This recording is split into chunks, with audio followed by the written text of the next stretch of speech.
অনেকের মনে সংশয় আছে যে অ্যাস্ট্রোলজিকে কি আদৌ মানা যায়, বা অ্যাস্ট্রোলজি বিশ্বাস করা কি যুক্তিযুক্ত?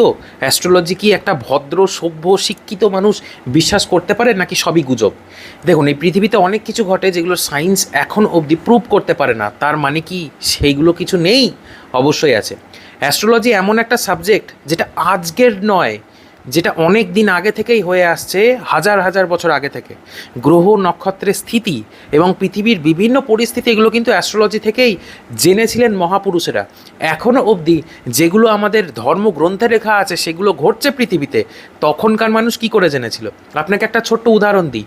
ইউভি রে বা আলট্রাভায়োলেট রে, সেটা কি খালি চোখে আপনি দেখতে পান? কিন্তু তার মানে কি এটা যে ইউভি নেই?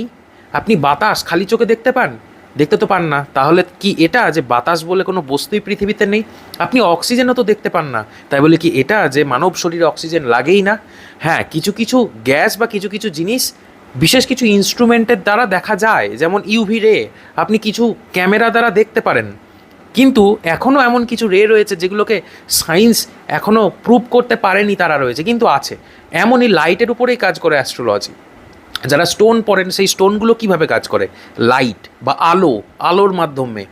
তো এভাবেই অ্যাস্ট্রোলজি কাজ করে। এবং আপনি যখন জন্মেছিলেন তখন যে চার্ট, সেই চার্ট দেখে কি করে বলে দেওয়া সম্ভব যে আপনি চাকরি পাবেন কি না, বা আপনার মা কেমন আছে, বাবা কেমন আছে? এগুলো তো সব ইজিলি বলে দেওয়া যায়। তাহলে কিছু তো একটা ব্যাপার রয়েছে। অবশ্যই জন্মছকটা বিচার করিয়ে নেবেন, বুঝতে পারবেন যে আপনাদের ভবিষ্যতে কি কি হতে পারে, সেগুলো কিভাবে প্রেডিক্ট করা যায়।